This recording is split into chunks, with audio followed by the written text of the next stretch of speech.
Students, एक बार पुनः physics class में आपका स्वागत। मैं अतुल चौहान, लेक्चरर फिजिक्स, आपके लिए फिजिक्स में हमारी विभिन्न अवधारणाओं को सरल रूप से विषय वस्तु को और रोचक ढंग से प्रस्तुत करने का मेरा ये प्रयास।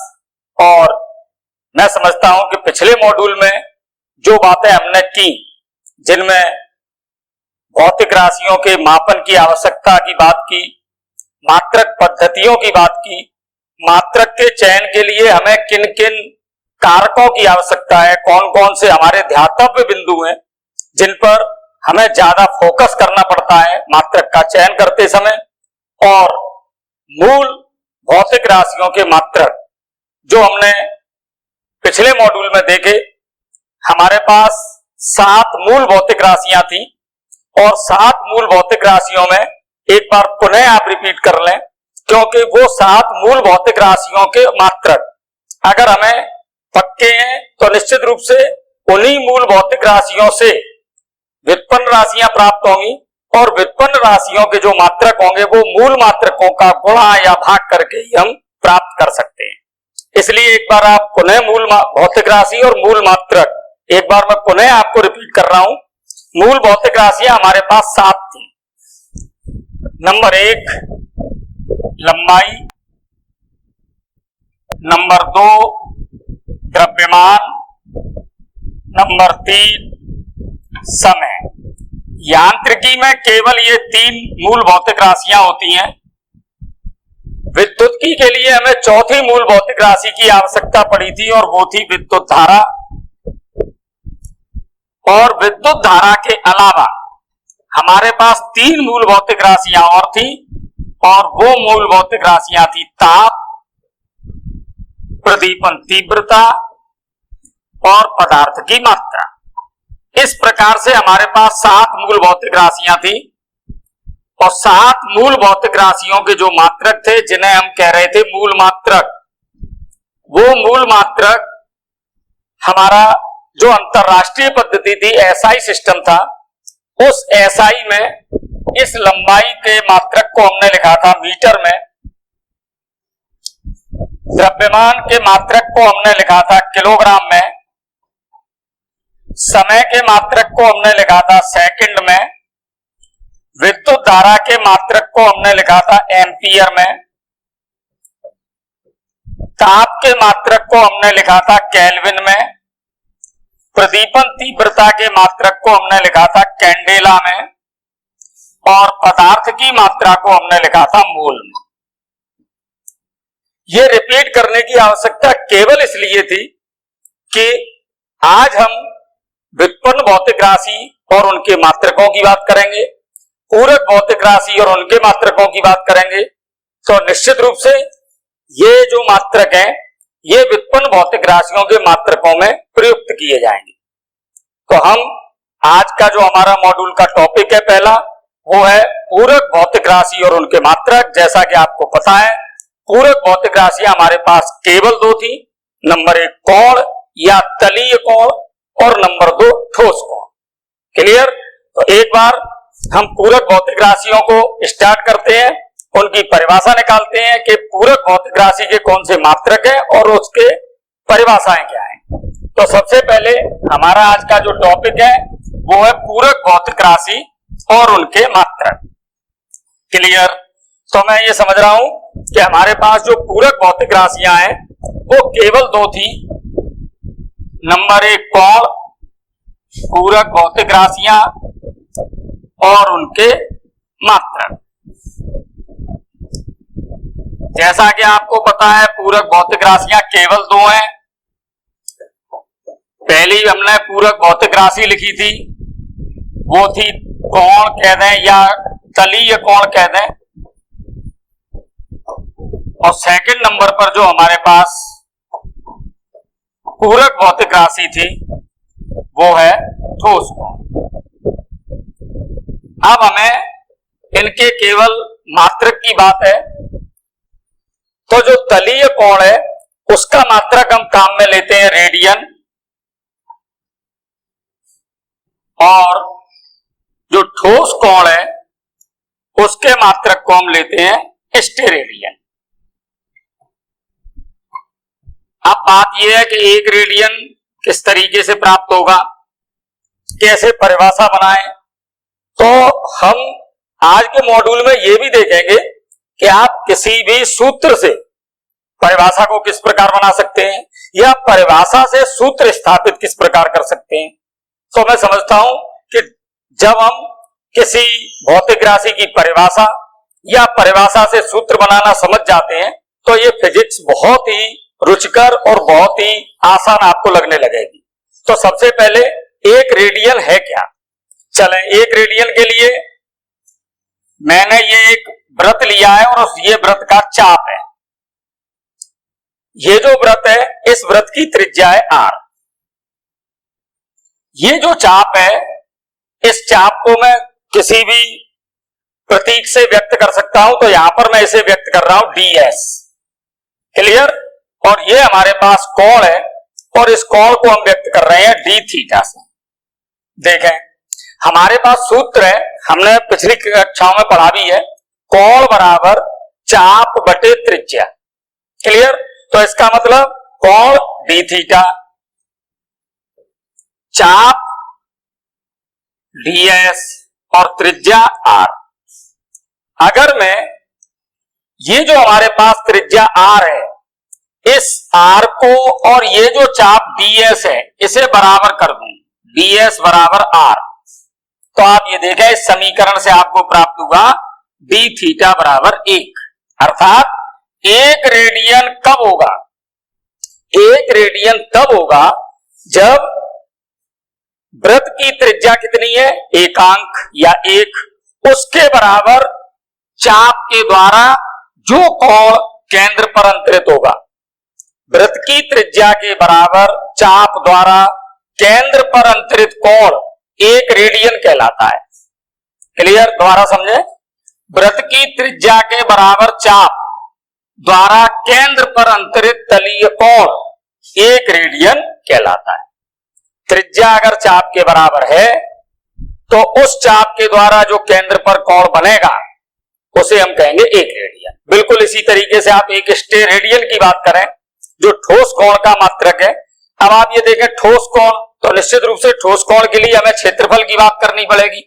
ये लें, मैंने ये गोले का पृष्ठ लिया है और इस गोले का जो मैंने भाग लिया है इसका जो क्षेत्रफल है इस पृष्ठ का वो इस गोले की त्रिज्या के वर्ग के बराबर है। क्लियर। तो इसका मतलब ये हुआ कि ये जो मैं ठोस कोण की बात करूंगा जिसे मैं लिख रहा हूं डी ओमेगा। क्लियर। तो डी ओमेगा जो हम लेंगे तो इसमें क्षेत्रफल मैंने कितना लिया इसका dA, क्षेत्रफल मैंने कितना माना इसका r स्क्वायर। कोई बात, क्या अगर dA का मान r स्क्वायर के बराबर है तो डी ओमेगा बराबर 1 स्टेरेडियन। परिभाषा बना लें। परिभाषा क्या हुई ठोस कोण की, कि वह घन कोण या वह ठोस कोण जो गोले के पृष्ठ का एक भाग जिसका क्षेत्रफल उसकी त्रिज्या के वर्ग के बराबर है, उसके द्वारा जो गोले के केंद्र पर कोण अंतरित होगा उस कोण को हम कहेंगे एक स्टेरेडियन। तो यह वह ठोस कोण है कि गोले के पृष्ठ का जो भाग है जिसका क्षेत्रफल त्रिज्या के वर्ग के बराबर है। देखें आप dA बराबर r स्क्वायर, जो क्षेत्रफल हमने गोले के पृष्ठ का लिया है उसका क्षेत्रफल वो कितना है r स्क्वायर के बराबर है। तब हम कहेंगे कि उसके द्वारा जो गोले के केंद्र पर अंतरित कोण होगा वो एक स्टेरेडियन होगा। क्लियर। ये हमारी पूरक भौतिक राशियां और उनके मात्रक थे। अब जो हम बात करने जा रहे हैं और जो आज के मॉड्यूल का बहुत प्रमुख विषय है और वो है व्युत्पन्न भौतिक राशियां और उनके मात्रक। जैसा कि आपको पता है व्युत्पन्न भौतिक राशियां कितनी है, तो हमने कोई संख्या नहीं दी, जबकि हमने मूल भौतिक राशियों को 7 बताया, पूरक भौतिक राशियों को 2 बताया, पर हमने कभी भी व्युत्पन्न भौतिक राशि की संख्या नहीं दी है। इसका अर्थ यह है कि हम जितनी भी भौतिक राशियों की अब बात करने जा रहे हैं वो सभी व्युत्पन्न भौतिक राशियां हैं। तो मैं 11th और 12th दोनों को मिलाते हुए जिससे आप 12th तक इस बात को क्लियर कर लें कि ये परिभाषाएं क्या होनी चाहिए, इनके मात्रक भी क्या होने चाहिए। तो हम बात कर रहे हैं व्युत्पन्न भौतिक राशियों की। क्लियर? तो हम एक बार आप इनका स्क्रीनशॉट भी ले लिया करें जिससे बाद में भी काम आए। मैं बात कर रहा हूं व्युत्पन्न भौतिक राशियों की और उनके मात्रकों। क्लियर? चलें, तो व्युत्पन्न भौतिक राशियां कौन कौन सी हैं, किन्हें कहते हैं, तो हमें ये पता है कि व्युत्पन्न भौतिक राशियां किससे उत्पन्न होती हैं? मूल भौतिक राशियों से। तो जो व्युत्पन्न भौतिक राशियों के मात्रक हैं उनको ही हम कह रहे हैं व्युत्पन्न मात्रक। तो आप ये देखें, व्युत्पन्न भौतिक राशियां और उनके मात्रकों को हम कह रहे हैं व्युत्पन्न मात्रक। चलें, व्युत्पन्न मात्रक किस किस के निकालने हैं, कौन कौन सी भौतिक राशियां हैं, तो मैं पहले वो भौतिक राशियां लूंगा जो आप लोगों ने पढ़ रखी है। जैसे सबसे पहले मैंने भौतिक राशि ली, वो है चाल या वेग। ठीक, इंग्लिश में हम कहते हैं वेग को वेलोसिटी, तो हम इसे व्यक्त करते हैं v से। आपने परिभाषा पढ़ी है वेग की या चाल की, एकांक समय में तय की गई दूरी को चाल कहते हैं, या एकांक समय में किसी वस्तु द्वारा तय किया गया विस्थापन। तो आप दूरी कहते हैं, विस्थापन कहते हैं, अभी तक हमारे लिए दोनों चीजें एक ही हैं। आगे चलकर हम दूरी विस्थापन में भी अंतर करेंगे, पर इस समय आपके लिए परिभाषा के लिए एकांक समय में, तो निश्चित रूप से जो एकांक बोल रहा हूं वो कहां गया, नीचे। एकांक समय में वस्तु द्वारा तय की गई दूरी, तो सूत्र हमारा बना दूरी बटे समय। अब आप समझे, मैंने बोला एकांक समय में, नीचे वाली राशि मैंने कर दी एक, एकांक समय में तय की गई दूरी, या फिर दूसरे तरीके से इसे बोल सकते हैं दूरी में परिवर्तन की दर। जहां भी ये शब्द आएगा दर किसके साथ, समय के साथ। तो निश्चित रूप से आप ये देखें, दर के साथ हर समय हम किसका भाग देंगे, समय का, क्योंकि मैं कह रहा हूं समय के साथ परिवर्तन, तो समय का हम भाग दे रहे हैं। और आप ये देखें, ये दर शब्द आपने सुना है छोटी क्लास में, कहां सुना है आप सोचें, तो आपने गणित में सुना है ब्याज में, वहां पर आपने देखा होगा दर लिखी रहती है, और वो कैसे लिखी रहती है, एक उदाहरण में दे रहा हूं, 2 रुपए प्रतिशत प्रति वर्ष, अर्थात 2 रुपए प्रति 100 रुपए पर प्रति वर्ष में ब्याज लगेगी, अर्थात 1 साल की 100 रुपए की ब्याज 2 रुपए।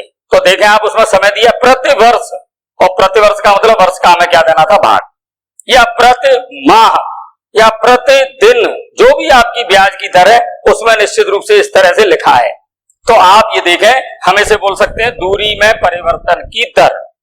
ठीक, चलें मात्रक लिखें। अब मात्रक हमें पता है, लंबाई दूरी सभी एक है, लंबाई कह लें, दूरी कह लें, त्रिज्या कह लें, विस्थापन कह लें, ये सभी एक ही बात है। चौड़ाई कह लें, ऊंचाई कह लें, गहराई कह लें, सबका मात्रक SI मीटर, CGS में सेंटीमीटर, FPS में फुट।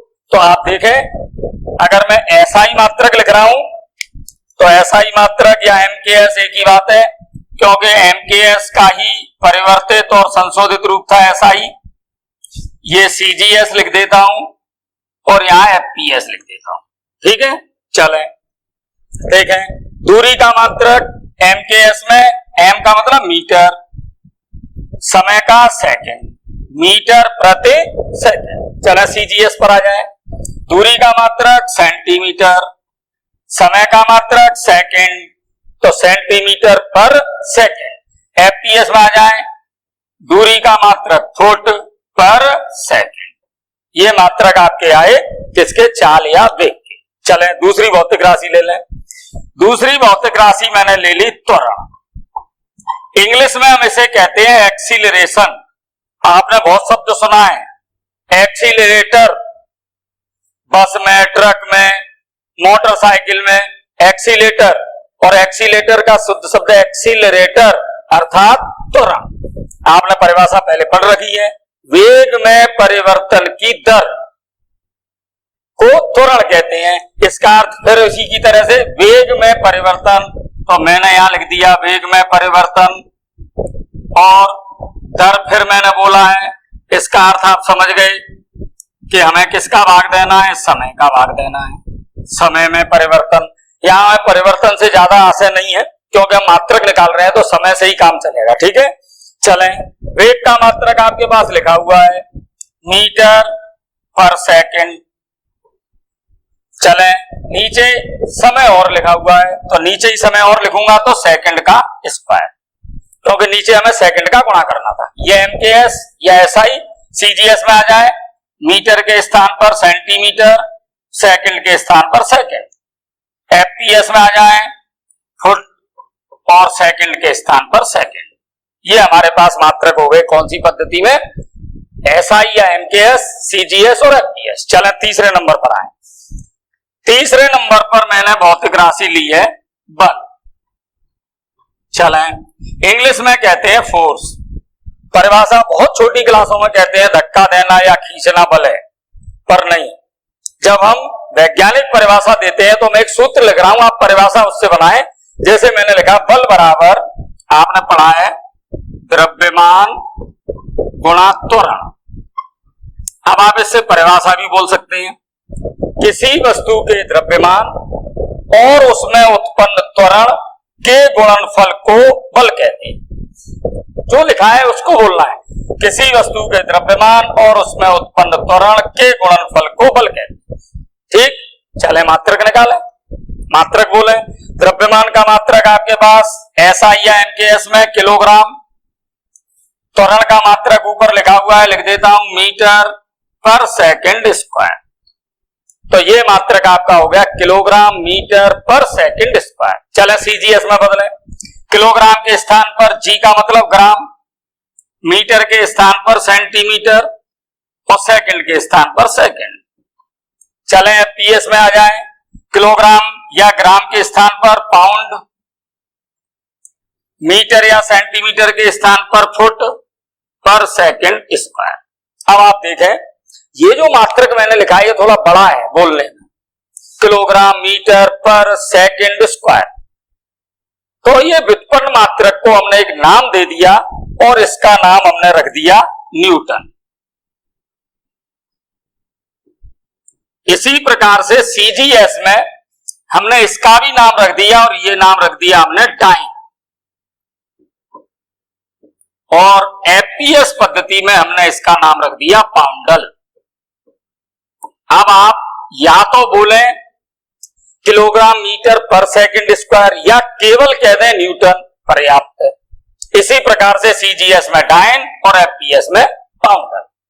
अब आप ये देखें कि जब आप एक न्यूटन की अगर परिभाषा बोलना चाहते हैं, एक न्यूटन बल कब होता है, तो आप ये कहेंगे कि जब द्रव्यमान तो हो 1 किलोग्राम और उस वस्तु में उत्पन्न त्वरण हो 1 मीटर पर सेकंड स्क्वायर, तब उस वस्तु में जो बल लग रहा है वो होगा 1 न्यूटन। इसी तरीके से आप एक डाइन की परिभाषा बनाएं या एक पाउंडल की। ये सबसे महत्वपूर्ण भौतिक राशि है जो आगे आपको बहुत काम आने वाली है।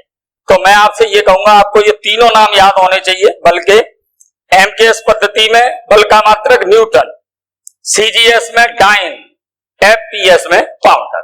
ठीक, चलें अगले पर। चौथी में भौतिक राशि ले रहा हूं कार्य।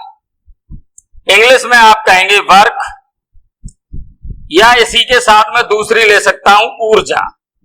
इंग्लिश में आप कहते हैं एनर्जी, या एक और मैंने ले ली ऊष्मा, और इंग्लिश में आप कहते हैं हीट। वर्क, एनर्जी या हीट। ठीक है, कार्य की परिभाषा लिखता हूं, परिभाषा बनाए, सूत्र में लिख रहा हूं, कार्य बराबर बल गुणा विस्थापन। आपको पता ही है विस्थापन और दूरी अभी हमारे लिए एक ही चीज है। जब हम आगे अगले चैप्टर की बात करेंगे उस समय से हम अलग अलग करेंगे। देखें परिभाषा बनाए, क्या हुआ, किसी वस्तु पर लग रहा बल और उस बल के कारण उसमें उत्पन्न विस्थापन। अब आप यहां पर केवल मात्रक की वजह से मैं इतनी बात कर रहा हूं, पर जैसे ही हम चैप्टर पढ़ेंगे कार्य, ऊर्जा और शक्ति, वहां पर हम इसमें कुछ और भी परिवर्तन करेंगे। पर आप इस समय केवल बल और विस्थापन का गुणनफल कार्य कहलाता है। क्लियर? चले मात्रक लिखें। बल का मात्रक लिखा हुआ है या तो इस पूरे को लिखें या न्यूटन लिख दें, तो मैंने लिख दिया बल का मात्रक न्यूटन। विस्थापन या दूरी का मात्रक आपके पास एमकेएस पद्धति में मीटर, तो न्यूटन गुणा मीटर। चलें सीजीएस में आ जाएं। बल का मात्रक डाइन, दूरी या विस्थापन का सेंटीमीटर, तो डाइन गुणा सेंटीमीटर।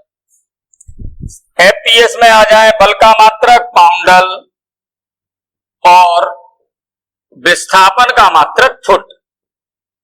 चलें फिर वही बात, या तो आप इसे इस तरीके से लिखें या आप इसी में मीटर का गुणा कर देते, तो ये होता किलोग्राम मीटर स्क्वायर प्रति सेकंड स्क्वायर। ठीक है, ऐसे भी लिख सकते हैं। तो आप इसका नाम फिर एक बार न्यूटन गुणा मीटर को हमने कह दिया जूल। आपने सुना भी होगा ऊर्जा का मात्रक या कार्य का मात्रक एसआई या एमकेएस पद्धति में जूल। ऐसे ही सीजीएस में इसका नाम रख दिया गया आर्ग। पर एफपीएस पद्धति जैसा कि मैंने आपसे कहा था गुणजों की वजह से बहुत जटिल बन जाती है, इसलिए इसका कोई नाम हमने नहीं रखा है। इसे हम कह देते हैं फुट पाउंडल। फुट पाउंडल। तो आप ये देखें कि कार्य या ऊर्जा या उष्मा का एमकेएस में मात्रक हुआ जूल, सीजीएस में अर्ग और एफपीएस में फुट पाउंडल। एक बार आप स्क्रीनशॉट लें जिससे मैं अगली बात करूं। तो ये 4 भौतिक राशियां आपके लिए हो गई हैं। व्युत्पन्न भौतिक राशि 5वें नंबर की हम बात कर रहे हैं। चले 5वें नंबर पर अब मैं ले रहा हूं जो अगली व्युत्पन्न भौतिक राशि वो है शक्ति। चलें शक्ति ले लें। परिभाषा आप लोगों ने फिर पढ़ी है, इसलिए मैं बार बार वही भौतिक राशियां ज्यादा लेने की कोशिश कर रहा हूं जो आपने पढ़ रखी हैं। तो अब आपके पास 5वें नंबर पर जो व्युत्पन्न भौतिक राशि है वो है शक्ति। इंग्लिश में आप कहते हैं पावर, पी से लिख देता हूं। कार्य करने की दर को शक्ति कहते हैं। फिर देखें दर आया, इसका मतलब कार्य करने की दर। तो किसका भाग दूंगा मैं? अभी मैं बार बार कह रहा था समय का। तो आप ये देखें जहां जहां दर आया है, विस्थापन में परिवर्तन की दर को वेग कहते हैं, वेग में परिवर्तन की दर को त्वरण कहते हैं, कार्य करने की दर को शक्ति कहते हैं। तो जहां जहां दर शब्द आया हमने समय का भाग दिया। मात्रक ले लें। कार्य का मात्रक अभी आपने लिखा था, क्या था एसआई पद्धति में या एमकेएस में? जूल। समय का मात्रक सेकंड, जूल पर सेकंड। सीजीएस में ले लें। कार्य का मात्रक था अर्ग, समय का मात्रक सेकंड, अर्ग पर सेकंड। एफपीएस पद्धति में आए, यहां पर लिखा था हमने फुट पाउंडल। ये हो गया आपके पास कार्य का मात्रक और समय का मात्रक, फिर वही सेकंड, फुट पाउंडल पर सेकंड। जैसा कि आपसे बार बार कहा गया, सबसे अधिक काम में आने वाली पद्धति एमकेएस या एसआई। तो हमने इसका नाम पुनः रख दिया है और इसका मान हमने रख दिया एक नया नाम वाट। बहुत प्रचलन में आपने सुना भी है। आप बार बार कहते हैं ये बल्ब कितने वाट का है, अर्थात इसकी शक्ति कितनी है, या ये ट्यूबलाइट कितनी शक्ति की है, तो आप बताते हैं ये 10 वाट की है, 12 वाट की है, या कोई मोटर कितने वाट की है तो वो उसकी शक्ति है। तो ये हमने अर्ग पर सेकंड ही रखा है और ये फुट पाउंडल पर सेकंड। क्लियर? चलें 6वें नंबर पर आ जाएं। हमने अब नई व्युत्पन्न भौतिक राशि ली और वो है संवेग। इंग्लिश में कहते हैं मोमेंटम, पर हम लिखते इसे पी से ही है। अब आप ये कहेंगे ये भी पी, ये भी पी, तो मैंने आपसे पहले ही कहा था हमारे पास इंग्लिश अल्फाबेट ही 26 है और व्युत्पन्न भौतिक राशियां कम से कम मैं ही आपको 60-70 बताने वाला हूं। तो आप ये समझें कि एक जैसे शब्द आएंगे, पर वहां पर ये लिखा होगा ये पी का अर्थ संवेग है, या पी का अर्थ दाब है, या पी का अर्थ शक्ति। क्लियर? चलो संवेग, तो ये देखें सन का मतलब सहती, हिंदी का प्योर शब्द है। वैसे हम इसे क्या कहते हैं? द्रव्यमान, और साथ में लिखा है वेग, तो सीधा सीधा हुआ सन मतलब सहती मतलब द्रव्यमान गुणा वेग। अब परिभाषा फिर बना सकते हैं आप, द्रव्यमान और वेग के गुणनफल को संवेग कहते हैं। चले मात्रक लिखें। द्रव्यमान का मात्रक आपके पास MKS पद्धति में किलोग्राम, वेग का मात्रक आप लिख चुके हैं दूरी बटे समय मीटर पर सेकंड, तो किलोग्राम मीटर पर सेकंड। चले आ जाए CGS पर। CGS में क्या लिखूं? किलोग्राम के स्थान पर ग्राम, मीटर के स्थान पर सेंटीमीटर पर सेकंड। FPS में आ जाए ग्राम के स्थान पर पाउंड, सेंटीमीटर के स्थान पर फुट पर सेकंड। तो ये आपके मात्रक हो गए तीनों पद्धति में। क्लियर? चलें आगे आ जाए। 7वें नंबर पर मैं व्युत्पन्न भौतिक राशि ले रहा हूं और वो ले रहा हूं क्षेत्रफल। किसी भी वस्तु का, उसका आकार कुछ भी है, उसका क्षेत्रफल का सूत्र क्या होगा? इंग्लिश में कह रहे हैं एरिया। आप अगर आयत की बात करें, आयत का क्षेत्रफल आप लिखते हैं लंबाई गुणा चौड़ाई। पर मैं ये नहीं कह रहा कि केवल मैं आयत का लिख रहा हूं, मैं व्यापक रूप से ये सभी चीजों के लिए लिख रहा हूं। जैसे अगर आपने मुझसे ये कहा कि आप वृत्त का लिखें, तो मैं कहूंगा पाई आर स्क्वायर। पाई चूंकि एक संख्या है तो निश्चित रूप से संख्या का कोई मात्रक नहीं होता। आर स्क्वायर, आर मतलब त्रिज्या, और त्रिज्या अगर मैं MKS में नापूंगा या SI में नापूंगा तो किस में नापूंगा? मीटर में। स्क्वायर लगा हुआ है तो मीटर स्क्वायर, वही यहां पर आएगा। देखें आप, लंबाई का मात्रक MKS में मीटर, चौड़ाई का भी मीटर, तो मीटर इंटू मीटर मतलब मीटर स्क्वायर। CGS में ले लें सेंटीमीटर स्क्वायर, FPS में ले लें फुट स्क्वायर। क्लियर?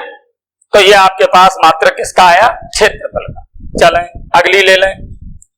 अब मैं व्युत्पन्न भौतिक राशि ले रहा हूं दाब। इंग्लिश में आप कहते हैं प्रेशर।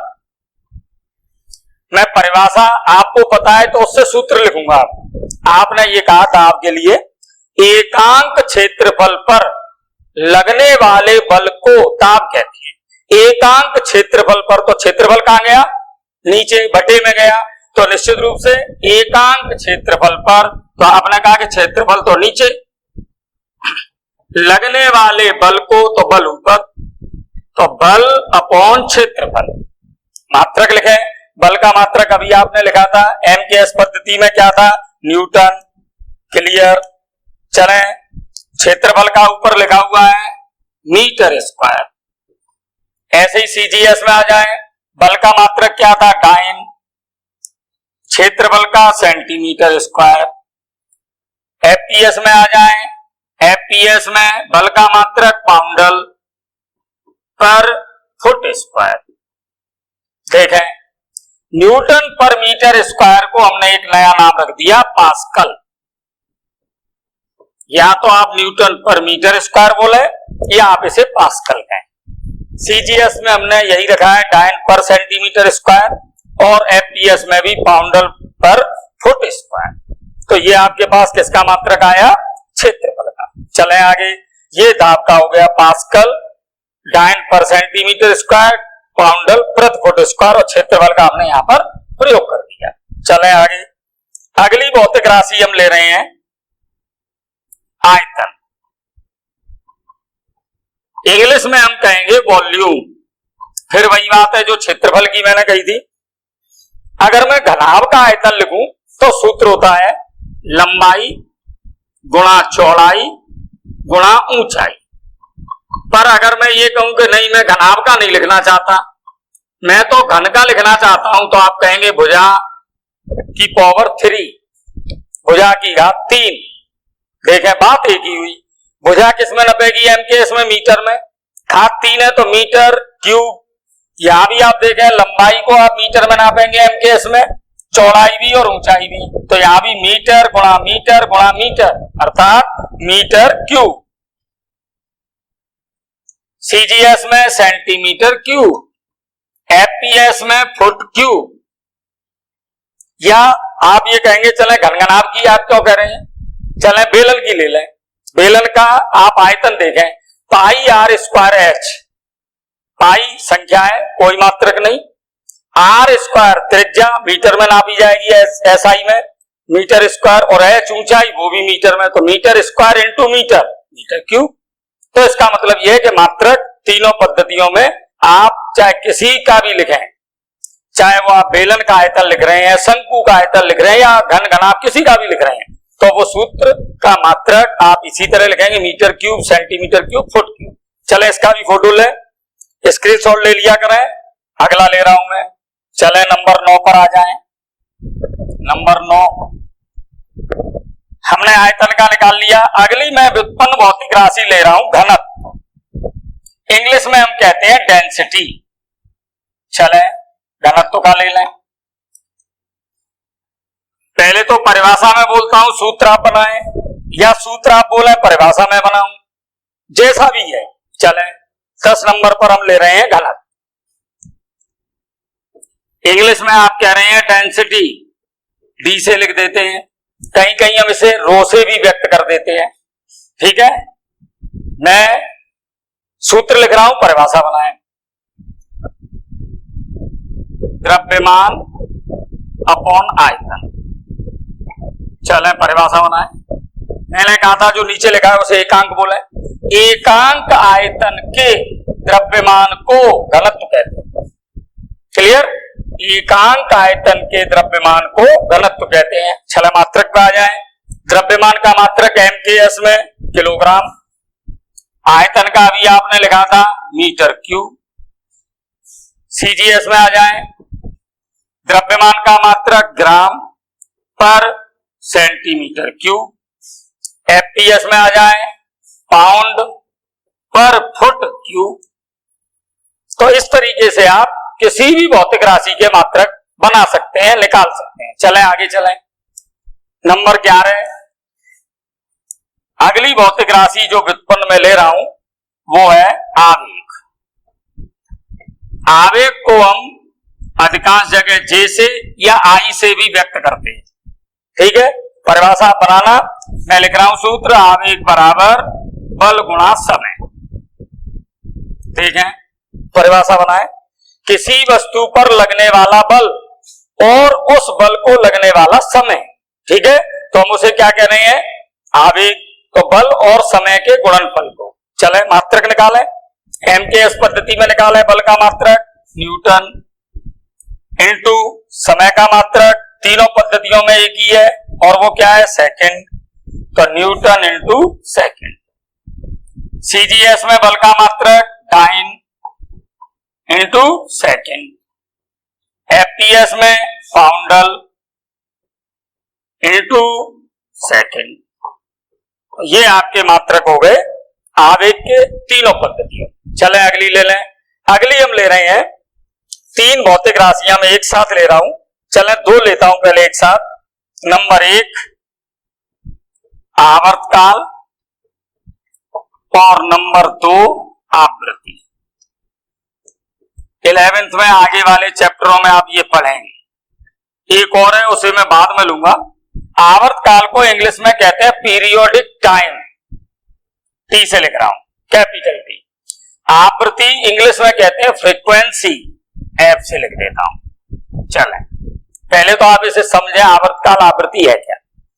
अगर मैं किसी एक धागे से और एक गेंद बांधूं, ठीक है, और ये मैंने जो धागे का अंतिम सिरा है वो मैंने एक कील से बांध दिया है, और इस गेंद को मैं यहां से विस्थापित करके यहां ले जाता हूं। अब मैं यहां से अगर इस गेंद को छोड़ दूं तो आप ये देखें, ये गेंद इधर आएगी, फिर इधर जाएगी, फिर इधर आएगी, फिर इधर जाएगी। इस तरीके से ये दोलन करेगी, ये आवर्त करेगी। ये गति आवर्त गति होगी, दोलन गति होगी, कंपन गति होगी, कोई भी नाम दे दें। आप ये देखें, जब मैंने ये गेंद या ये वस्तु मैंने यहां से छोड़ी, यहां से छोड़ने पर जब ये यहां से इस साइड में गई, फिर वापस उसी स्थान पर आ गई, ये एक चक्कर हो गया इस वस्तु का, एक दोलन हो गया, अब एक कंपन हो गया। तो एक दोलन में मतलब यहां से चले और वापस लौटकर यहीं आ जाए। इसमें जितना समय लगेगा उसे हम कहेंगे आवर्तकाल। काल मतलब समय, आवर्त एक आवर्त में लगने वाला समय, एक चक्कर, एक दोलन में लगने वाला समय। तो आवर्तकाल का मतलब हो गया आपके पास सीधा सीधा समय। और आपको ये पता है समय तो मूल भौतिक राशि थी, मात्रक सेकंड है तीनों पद्धतियों में। तो ये लें सेकंड सेकंड सेकंड। अब आप ये देखें आवृत्ति, आवृत्ति क्या है? जैसे ही यहां से ये गेंद स्टार्ट हमने की, हमने अपनी घड़ी स्टार्ट कर दी, यहां से ये गेंद इस साइड में आई और फिर ये वापस यहां आ गई। हमने कहा एक चक्कर हो गया या एक दोलन हो गया। इस एक दोलन में जो समय लगा था उसे हम कह रहे थे आवर्तकाल। पर अब मैंने जो घड़ी स्टार्ट की उसमें मैंने देखा कि एक सेकंड में इसने कितने चक्कर किए, एक सेकंड में लगाए गए चक्करों की संख्या या लगाए गए दोलनों की संख्या। तो इसका मतलब एक सेकंड में पर सेकंड, इसका मतलब आवर्तकाल का ये उल्टा हो गया, व्युत्क्रम हो गया। तो मैं इसे कहूंगा 1/, आवर्तकाल। एक चक्कर में लगने वाला समय, एक दोलन में लगने वाला समय मात्रक पर आ जाए 1/सेकंड, या इसे आप कहेंगे प्रति सेकंड। ये भी प्रति सेकंड, तीनों पद्धतियों में एक ही बात होगी, प्रति सेकंड। और आप इसका जो मात्रक एसआई में लिखेंगे उसका हमने नाम रख दिया है हर्ट्ज। क्या नाम है? हर्ट्ज। इसे मैं यहां लिख देता हूं हर्ट्ज, ये इसका मात्रक का नाम। क्लियर? चलें, हमारे पास 13 भौतिक राशियां हमने लिख दी। अगली भौतिक राशि पर आते हैं और वो है कोण। चलें, कोण जैसा कि अभी आपने सूत्र में भी बोला था, हम ज्यादातर थीटा से लिखते हैं, चाप अपॉन त्रिज्या। ठीक है, चाप और त्रिज्या के अनुपात को कोण कहते हैं। चलें मात्रक पर आ जाएं। चाप एमकेएस पद्धति या एसआई में किससे नापेंगे? मीटर से। त्रिज्या मीटर से, मीटर से मीटर कैंसिल, इसका कोई मात्रक नहीं। चाहे सीजीएस में बात कर लें, वहां भी हम इस तरह के मात्रक की बात नहीं करेंगे। तब हमने ये कहा था कि ये हमने लिया है कौन सी पद्धति से या कौन सी भौतिक राशि में? पूरक में, और हमने इसका नाम रख दिया था रेडियन। तो कोण का हमारे पास जो मात्रक है वो क्या है? रेडियन। अगर मैं मीटर मीटर से लिखूंगा तो इसका कोई भी मात्रक नहीं होगा, तो हमने इसका नाम रखा रेडियन। क्लियर? चलें, तो अब हमारे पास ये व्युत्पन्न भौतिक राशियां एक बार आप स्क्रीनशॉट ले लिया करें, फिर हम आगे चलते हैं। चलें, अब हमारे पास जो अगली व्युत्पन्न भौतिक राशि है उसे बताने से पहले मैं आपको थोड़ा सा दूसरी चीजें, जिससे आप और उन्हें समझ सकें। हमारे फिजिक्स में हम ज्यादातर दो तरह की गतियों की बात करते हैं। कौन कौन सी? एक गति होती है हमारी रेखिक गति, ठीक, या स्थानांतरणीय गति, और दूसरी होती है घूर्णन गति, या आप इसे कह दें कोणीय गति। अब अभी आपने इस रेखीय गति में कुछ चीजें पढ़ी थी। जैसे आपने सबसे पहले बोला दूरी या विस्थापन, तो मैं यहां पर उसमें एक शब्द लगा दूंगा, रेखीय विस्थापन। आप विस्थापन x से, r से, किसी से भी लिख सकते हैं। ऐसे ही आपने अगली बात कही थी चाल या वेग, तो मैं अब इसमें कह देता हूं रेखिक वेग। ठीक है, इसे आपने v से लिखा था। फिर आपने कहा था त्वरण, तो अब मैं इसे कर देता हूं रेखिक त्वरण। इसे आपने a से लिखा था, स्मॉल a से। फिर आपने लिया था बल, चलें इसे मैं बल को लिख देता हूं यहां पर F। ऐसे ही इसमें एक और होती है जड़त्व, या आपने इसमें कहा था संवेग, तो मैं उसे कह देता हूं रेखिक संवेग। इसे मैं P से लिख देता हूं। ठीक है, और फिर आपने कहा था आवेग, तो मैं इसे कह देता हूं रेखीय आवेग या केवल आवेग, और इसे हमने लिखा था J से।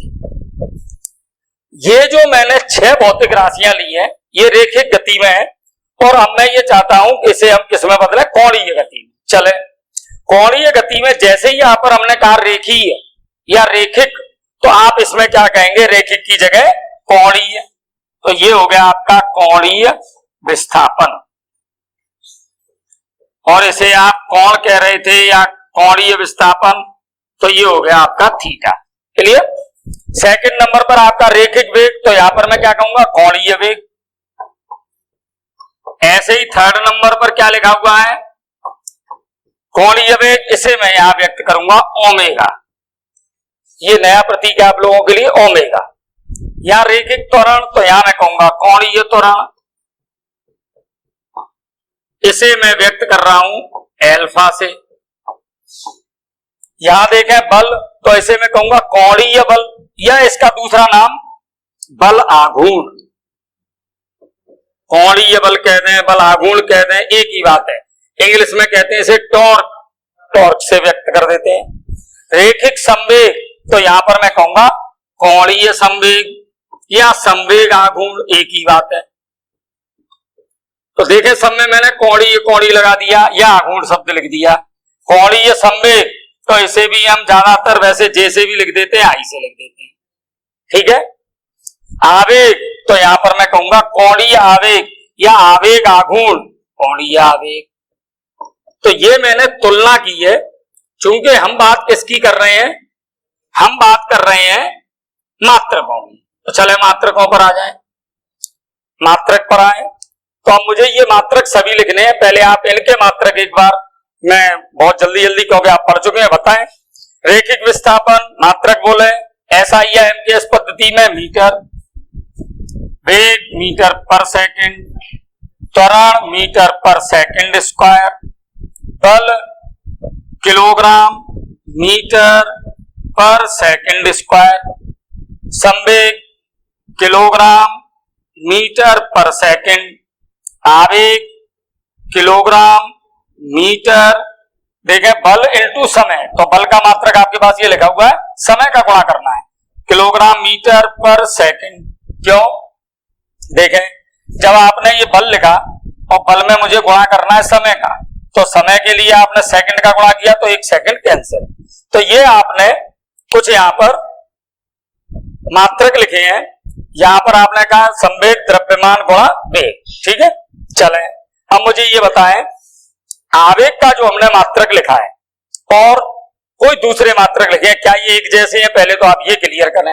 चलें बताएं, आवेग का बल गुणा समय, बल का मात्रक या तो आप न्यूटन लिख रहे हैं, समय का मात्रक सेकंड, न्यूटन गुणा सेकंड, या आप अगर केवल किलोग्राम मीटर और सेकंड में लिखना चाहते हैं, बल किलोग्राम मीटर पर सेकंड स्क्वायर। ठीक, और इसमें गुणा समय का कर रहे हैं, गुणा सेकंड, तो एक सेकंड कैंसिल। मुझे ये किसमें कन्वर्ट करने हैं, घूर्णन गति। सबसे पहले कोणीय विस्थापन, आपने मात्रक बोला था रेडियन, चले रेडियन। यहां पर वही वेग, इसका मतलब कोणीय विस्थापन में परिवर्तन की दर, यहां रेखी बोल रहे हैं, वहां कोणीय परिवर्तन की दर, और दर का मतलब आपने किसका भाग दे दिया, समय का, मतलब मात्रक में सेकंड का। ऐसे ही त्वरण पर आए, कोणीय वेग में परिवर्तन की दर, तो फिर आपने समय का भाग दिया, तो रेडियन पर सेकंड स्क्वायर। अब आप आ जाए बल आघूर्ण। बल और बल आघूर्ण में संबंध क्या है, बल आघूर्ण होता है बल गुणा बलों के मध्य की लंबवत दूरी। ठीक, दूरी मान लें आप इस समय, क्योंकि केवल मात्रक की बात है। बल का मात्रक न्यूटन, दूरी का मात्रक मीटर, न्यूटन इंटू मीटर। कोणीय संवेग में और रेखिक संवेग में आ जाए तो ये किसके बराबर है, रेखिक संवेग गुणा लंबवत दूरी। कोई बात, तो इसमें संवेग का मात्रक आपके पास है किलोग्राम मीटर पर सेकंड, और आपने गुणा करना है मीटर का, तो मीटर स्क्वायर। ऐसे ही आप जब कोणीय आवेग की बात करेंगे तो कोणीय आवेग में आप क्या कहेंगे, कोणीय आवेग जो आपके पास बल आघूर्ण है, इसमें या तो समय का गुणा कर दें, क्योंकि जब आप आवेग कह रहे थे उस समय कह रहे थे बल गुणा समय। यहां बल के स्थान पर क्या आएगा, बल आघूर्ण, और समय तो समय ही रहेगा, तो बल आघूर्ण गुणा समय, तो इंटू समय t। चलें, इसका मात्रक न्यूटन इंटू मीटर, और समय का second, newton into metre into second. तो ये मात्रक हमने लिखे हैं कौन सी गति में, घूर्णन गति। क्लियर? एक बार आप स्क्रीनशॉट ले। और ये हमने कितने ले लिए? 6, और पहले हमारे कितने हुए थे? 19। तो हम 25 व्युत्पन्न भौतिक राशियों पर पहुंच गए हैं। और एक बार आप स्क्रीनशॉट ले लेंगे। अब आगे चलते हैं, ठीक है? चले, एक और इसमें मैं जोड़ दूं कोणीय गति में, उसको वैसे हम अलग से भी ले लेते हैं। जड़त्व, ये आपने पढ़ा है 9th क्लास में। जड़त्व का नियम आपने उसमें ये पढ़ा था कि जो वस्तु स्थिर है वो स्थिर रहती है, और अगर कोई वस्तु गतिशील है तो वो एक सरल रेखा में गति करती है। बात ये थी केवल वहां पर कि जड़त्व का गुण होता किसमें ज्यादा है। कोई वस्तु स्थिर है, चले ये पेन स्थिर है, और वो ये कह रहा है स्थिर है तो स्थिर ही रहेगा अगर इस पर कोई बाहरी बल नहीं लगा है। नियम सही है, पर अगर मैं थोड़ा सा भी बल लगाऊंगा तो ये चलेगा। अब आप एक दीवार लें, दीवार पर अगर मैं बल भी लगाऊं तो भी वो चलेगी नहीं। इसका मतलब जड़त्व का गुण किसका है? द्रव्यमान का। जिस वस्तु का जितना अधिक द्रव्यमान है उसमें जड़त्व भी उतना ही अधिक है। तो जड़त्व का मतलब हम मानते हैं द्रव्यमान। वहां पर उस गति में जैसे ही आप पहुंचेंगे वहां पर आपको कहना पड़ेगा जड़त्व आघूर्ण। जैसे आपने बल आघूर्ण, कोणीय आघूर्ण, ये जो संवेग की बात कह रहे हैं ऐसे भी बोलते हैं, संवेग आघूर्ण ऐसे भी बोलते हैं। तो ये हो गया जड़त्व आघूर्ण। इंग्लिश में हम इसे कहते हैं मूवमेंट ऑफ इनर्शिया, आई से लिखते हैं, और इसका हम सूत्र लिखते हैं mr²। m द्रव्यमान, मात्रक हो गया किलोग्राम, r² दूरी तो metre square, kilogram metre square. ठीक है, चले स्क्रीनशॉट ले, मैं मिटाता हूं इसे। तो ये आपकी भौतिक राशियां मैंने ली हैं, व्युत्पन्न भौतिक राशियों में घूर्णन गति। ठीक है, चलें आगे। अब हमारे पास लगभग 20 से अधिक भौतिक राशियां हो गई हैं व्युत्पन्न। आगे हम चलते हैं, और मैंने आपसे ये कहा था कि आप केवल 11th पे फोकस नहीं करें। व्युत्पन्न भौतिक राशियां तो 12th तक हम जितनी पढ़ सकते हैं, जितनी पढ़ेंगे किसी भी चैप्टर में, वो सभी हम यहां लेने का प्रयास करेंगे। तो लगभग 20 से अधिक हो गई हैं। आगे चलते हैं, ठीक है? चलें, अगली मैं भौतिक राशि ले रहा हूं, और वो है वेग प्रवणता, या एक और मैं इसी के साथ लेता हूं दाब प्रवणता। देखें, दोनों के नाम में आपको एक चीज समानता दिख रही है, प्रवणता। जैसे हमने अभी कुछ भौतिक राशियां बोली थी जिनमें हर परिभाषा में आया था दर। वेग में आपने कहा था विस्थापन में परिवर्तन की दर, त्वरण में आपने कहा वेग में परिवर्तन की दर, शक्ति में आपने कहा कार्य करने की दर। तो दर में हमने किसका भाग दिया था? समय का। यहां पर है प्रवणता, तो जिसके साथ प्रवणता लगी है, किसी के भी साथ, तो आप उसमें भाग देंगे दूरी का। क्लियर? किसका भाग देने वाले हैं? दूरी का।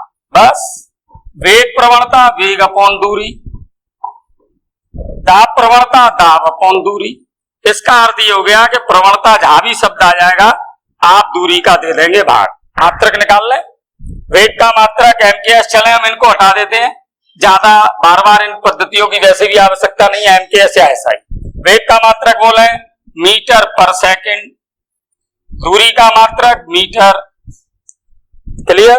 तो ये आपका पास आ गया, मीटर से मीटर कैंसिल, पर सेकंड, या आप इसे लिख सकते हैं सेकंड इनवर्स। इंग्लिश में बोलते हैं इनवर्स, हिंदी में बोलते हैं व्युत्क्रम। तो हम बोलते हैं इसे, हिंदी भी हर जगह उपयुक्त ज्यादा नहीं है, आप इसे बोला करेंगे सेकंड इनवर्स। ठीक है, व्युत्क्रम नहीं। तो ये मतलब हो गया इसका। देख लें, दाब का मात्रक क्या था? बल बटे क्षेत्रफल। बल का मात्रक था न्यूटन पर मीटर स्क्वायर, दूरी का मात्रक मीटर। अब आपके पास ये मात्रक हो गया न्यूटन पर मीटर क्यूब। क्लियर? इसे आप अलग तरीके से भी लिख सकते हैं, किलोग्राम मीटर पर सेकंड स्क्वायर से। न्यूटन को आप लिख सकते हैं किलोग्राम मीटर पर सेकंड स्क्वायर, और नीचे मीटर क्यूब। तो ये मात्रक इस तरीके से भी लिखा जा सकता है, किलोग्राम पर मीटर स्क्वायर पर सेकंड स्क्वायर, ऐसे भी लिख सकते हैं। ये तरीका आप लिख सकते हैं, और इसे अगर इसमें बदल दें तो ये भी लिख सकते हैं। क्लियर? तो प्रवणता का अर्थ आप समझ गए होंगे कि हमें केवल क्या करना है? दूरी का भाग देना है। क्लियर? चले आगे चले, अगली भौतिक राशि की बात करते हैं। स्क्रीनशॉट लेते रहें जिससे आप समस्त भौतिक राशियों के बारे में परिभाषा और उनके मात्रक समझ सकें। ठीक, चलें अगला ले रहे हैं और अगले ही हमारी भौतिक राशि है पृष्ठ तनाव। ठीक, पृष्ठ तनाव इंग्लिश में हम इसे कहते हैं सरफेस टेंशन और टी से व्यक्त करते हैं। मैं सूत्र लिखूंगा और सूत्र से आप उस परिभाषा के बारे में बताएंगे। मैंने सूत्र लिखा बल अपॉन लंबाई। चलें परिभाषा बोले, आप सीख गए होंगे आप परिभाषा बनाना। कैसे बोलेंगे? एकांक लंबाई पर लगने वाला बल, जो भी नीचे राशि है उसे आप क्या कर देते हैं? एकांक लंबाई पर लगने वाले बल को पृष्ठ तनाव कहते हैं। मात्रक निकाले, एमकेएस या एसआई में बल का मात्रक बोले न्यूटन, लंबाई का मात्रक मीटर, तो मात्रक हो गया न्यूटन पर मीटर। ठीक है, चले अब मैं एक साथ कुछ भौतिक राशियां ले रहा हूं, इसे भी आप देख लें। अगली में भौतिक राशियां ले रहा हूं, उसमें आप थोड़ा सा अंतर बताना, इसे भी स्क्रीनशॉट अकेले का ले लें। अब मैं एक साथ लिख रहा हूं कुछ भौतिक राशियां, उन्हें आप समझना। नंबर 1 आवेश, इंग्लिश में कहते हैं चार्ज, लिखते हैं क्यू से। नंबर 2 विभवांतर या विभव, इंग्लिश में कहते हैं आप वोल्टेज, लिखते हैं वी से। ये आपने सब 10th क्लास के विद्युत धारा के चैप्टर की हैं। तीसरे नंबर पर प्रतिरोध, इंग्लिश में आप वहां पर कह रहे थे 10th क्लास में रेजिस्टेंस आर। नंबर 4 चालकता, प्रतिरोध का जो उल्टा होता है उसे कह रहे हैं चालकता। इसे हम कहीं कहीं रो से भी व्यक्त कर देते हैं, सिग्मा से व्यक्त कर देते हैं, के से भी कर देते हैं। ठीक है, चलें किसी से भी कर दें। फिर आपने 10th क्लास में एक और परिभाषा पढ़ी है प्रतिरोधकता, या आपने वहां पर 2 नाम पढ़े हैं विशिष्ट प्रतिरोध। ये लें, ये 5 भौतिक राशियां आपने 10th क्लास की विद्युत धारा चैप्टर में पढ़े। ठीक है, परिभाषा आप जानते हैं। अपन तो बात ये करते हैं कि इनके मात्रक कैसे निकालेंगे। चलें सबसे पहले आवेश पर आए। आवेश कौन सी भौतिक राशि के, वैसे तो आवेश की कोई परिभाषा आप स्पष्ट दे नहीं सकते, पर देखें कहीं आवेश आया हो विद्युत धारा में। क्या था परिभाषा? आवेश प्रवाह की दर, अर्थात विद्युत धारा को आप ये कह रहे थे आवेश प्रवाह की दर, और इसमें भी देखें दर आ गया। दर का मतलब आप समझ गए, किसका भाग देना है आपको? समय का। तो आवेश प्रवाह की दर मतलब आवेश अपॉन समय, वज्र गुणा करें, आवेश बराबर क्या हुआ? विद्युत धारा गुणा समय। बस मात्रक अब आप लिख लेंगे अपने आप। एक बार मैं सबकी परिभाषा लिखता हूं, मात्रक आप बोलते चलें। चलें अगली में आ जाएं। विभवांतर, क्या परिभाषा दी 10th में? एकांक आवेश को, तो कहां लिखूं आवेश? अपॉन में, अनंत से किसी बिंदु तक लाने में किया गया कार्य। देखा मैं कितनी लंबी बोल रहा हूं। एकांक आवेश को, आवेश भौतिक राशि, एकांक के नीचे गई, अनंत से लिखने की जरूरत नहीं, किसी बिंदु तक लिखने की जरूरत नहीं, लाने में कोई मतलब नहीं, किया गया कोई मतलब, कार्य, तो कार्य अपॉन आवेश। ठीक, चलें आ जाएं। प्रतिरोध, ऐसा कोई सूत्र हो आपके पास जिससे मैं इसे और सरल बना सकूं, मैं ये चाहता हूं, जिससे आप परिभाषा भी बना सकें, उसका मात्रक भी लिख सकें। अब प्रतिरोध की अगर सामान्य परिभाषा आप ये कहेंगे जो विद्युत धारा के मार्ग में रुकावट डालता है, नहीं, आपको ऐसी परिभाषा जिससे कोई सूत्र बने। तो देखें ओम का नियम आपने पढ़ा है, V बराबर IR। ये R यहां पर क्या था? प्रतिरोध। लगा दें यहां पर सूत्र, प्रतिरोध बराबर विभवांतर अपॉन धारा। क्लियर? चलें, ये विद्युत धारा। आगे आ जाए चालकता, ये जो प्रतिरोध है इसका उल्टा, तो मैं इसे लिख देता हूं 1 अपॉन प्रतिरोध। चलें आगे आ जाए प्रतिरोधकता। 10th क्लास फिर याद करें, 10th क्लास में आपने ये पढ़ा था प्रतिरोध की निर्भरता। प्रतिरोध किन किन चीजों पर निर्भर करता है? तो हमने ये कहा प्रतिरोध लंबाई पर निर्भर करता है, प्रतिरोध अनुप्रस्थ काट के क्षेत्रफल पर निर्भर करता है और ये लिखा था प्रतिरोध R लंबाई के समानुपाती, लंबाई अधिक प्रतिरोध अधिक, क्षेत्रफल अधिक प्रतिरोध कम, तो क्षेत्रफल के व्युत्क्रमानुपाती। और जब ये आपने समानुपाती का चिन्ह हटाया उस समय आपने स्थिरांक लगाया, इसे रो कहें या के भी लिखते हैं आप, L/A। तो अब आपके पास रो का सूत्र आ गया, उससे निकाल के देखें, रो बराबर R मतलब प्रतिरोध इंटू ए का मतलब क्षेत्रफल अपॉन L का मतलब लंबाई, प्रतिरोध इंटू क्षेत्रफल अपॉन लंबाई। ठीक, मात्रक निकालते हैं। अब आप इनके मात्रक देखें, चले मात्रक निकालें। ये चीजें भी आप रफ में लिखते रहिए, रहा करें, हटा देता हूं इनको। चले बताएं। सबसे पहले आवेश, विद्युत धारा का मात्रक एसआई पद्धति। अब देखें, मैंने ये कहा था, ये मैं कुछ अलग लिख रहा हूं, 1 2 3 4 डाले, क्यों? प्रश्न का उत्तर दें, क्या सोच रहे हैं आप? ये मैंने अलग क्यों मानी? आप ये देखें, अभी तक हमने जितने भी मात्रक लिखे वो सब यांत्रिकी के लिखे, जिसमें द्रव्यमान था, लंबाई थी और समय था। अब आप ये देखें, इसमें एक और नया मूल मात्रक आ रहा है, वो है विद्युत धारा का। क्लियर? सभी में देखें आप, विद्युत धारा काम में आ रही। चलें, विद्युत धारा का मात्रक बोले एम्पियर, समय का मात्रक बोले सेकंड, एम्पियर इंटू सेकंड, ये मात्रक हो गया। इसका नाम हमने रख दिया कूलाम। तो आवेश का मात्रक क्या हुआ हमारे पास? कूलाम। अगले में देखें, विभवांतर, कार्य का मात्रक हमने एसआई पद्धति में क्या लिखा था? जूल। और आवेश का आपने अभी क्या लिखा? कूलाम, जूल पर कूलाम, और इसका हमने नाम रख दिया है वोल्ट। तो विभवांतर का या विभव का मात्रक क्या था? वोल्ट। अगले पर आए, विभवांतर का मात्रक वोल्ट, धारा का मात्रक एम्पियर, तो वोल्ट पर एम्पियर, इसका हमने नाम रख दिया ओम। 10th क्लास में आपने पढ़ा है ओम का नियम, ये प्रतीक है। आगे चलें, प्रतिरोधकता, प्रतिरोध का मात्रक ओम, क्षेत्रफल का मात्रक एसआई पद्धति में मीटर स्क्वायर, लंबाई का मात्रक मीटर, 1 मीटर से 1 मीटर कैंसिल, ये हो गया ओम इंटू मीटर। ठीक है, तो ये मात्रक आपके, हमने इसमें विद्युत की का उपयोग किया है, इसलिए ये सभी में विद्युत धारा का उपयोग है। तो ये मात्रक हुए 5। आगे भी चले, इसमें और भी हैं, चले इसका स्क्रीनशॉट लें, आगे चलते हैं। ठीक है, चले मिटा देता हूं। अगला भौतिक राशि जो हम व्युत्पन्न ले रहे हैं, उनमें अगला कोई मात्रक ले लें। चले एक 12th क्लास का ले लेता हूं, क्योंकि आपको मात्रक हर क्लास के 11th में ही पता करने हैं। टॉपिक आपके पास 11th में है ये मात्रकों का, 12th में आप उस चैप्टर में पढ़ सकते हैं, अलग से नहीं पढ़ेंगे। चलें लेते हैं एक और। अब हमने एक और भौतिक राशि ले रहे हैं, वो है विद्युत धारिता,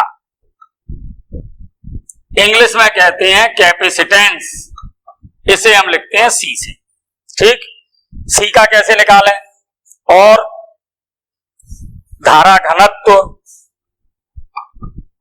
धारा घनत्व जैसे हम व्यक्त करेंगे, इंग्लिश में कहेंगे करंट डेंसिटी, ये विद्युत धारिता, इंग्लिश में कह रहे हैं इलेक्ट्रिक कैपेसिटेंस। चलें पहले तो इस सी की बात कर लें। सी की बात क्या? ये कोई चालक है और इस चालक को मैंने दिया आवेश। ठीक, जब मैं इसे आवेश दे रहा हूं, आवेश को अभी हम लिख रहे थे Q से, तो जितना आप आवेश देंगे इसके विभवांतर में, इसके विभव में उतनी ही वृद्धि होगी।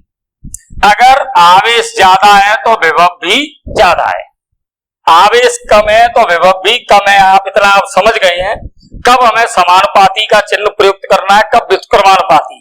अगर एक भौतिक राशि को बढ़ाने पर दूसरी बढ़ रही है तो हम समानुपाती कहते हैं, एक भौतिक राशि को बढ़ाने पर दूसरी घट रही है तब हम व्युत्क्रमानुपाती। तो यहां पर आवेश बढ़ा रहे हैं तो विभव बढ़ रहा है, तो इसका मतलब Q किसके समानुपाती? V के। साइंस में कहीं भी आप क्या करते हैं, समानुपाती के चिन्ह को हटाते हैं, स्थिरांक लगाते हैं, और यहां हम स्थिरांक लगा रहे हैं C। इस C को ही हम कह रहे हैं इस चालक की विद्युत धारिता।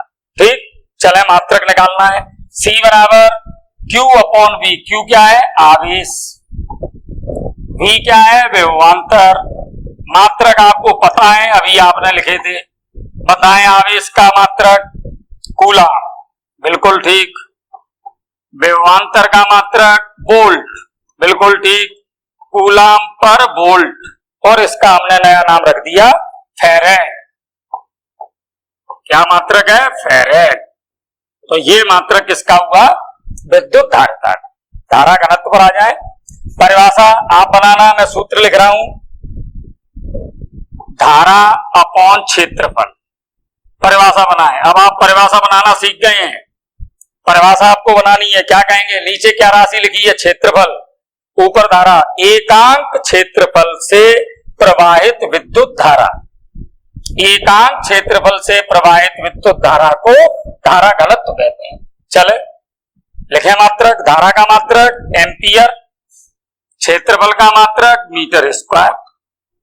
ये ले, तो ये आपके मात्रक हुए। 3 भौतिक राशियां और लूं, या आप ये देखें, अभी हमारे पास व्युत्पन्न भौतिक राशियां बहुत हैं जो आप 11th में 12th में पढ़ने वाले हैं। तो मैं समझता हूं कि आज के लिए आपके पास इतना ही पर्याप्त है। ये जितनी भी आपके पास व्युत्पन्न भौतिक राशियां आज हमने चर्चा की है, आप नोट्स में देखें, नोट्स को डाउनलोड करें, वहां पर देखें, और ये स्क्रीनशॉट जो आपने लिए हैं उनको भी एक बार अपनी रफ में कहीं ना कहीं इसे लिखें जरूर। तो आप ये समझेंगे कि ये व्युत्पन्न भौतिक राशियां या मूल भौतिक राशियां या पूरक भौतिक राशियां, इनके मात्रक हम समझ गए, परिभाषाएं समझ गए, तो लगभग आधी सी फिजिक्स आप समझ चुके हैं, क्योंकि यही चीजें आगे हर चैप्टर में आने वाली हैं। और मैं समझता हूं कि आप प्रारंभिक समय आपका अच्छी तरह से इन चीजों को समझें। 2-2 बार वीडियो चलाएं, 4-4 बार चलाएं, और जरूर देखें, और जरूर समझकर जब आप समझ जाएंगे इतनी व्युत्पन्न भौतिक राशियों को, मैं समझता हूं 12th तक की ये व्युत्पन्न भौतिक राशियां आपके लिए पर्याप्त। All the best, thank you.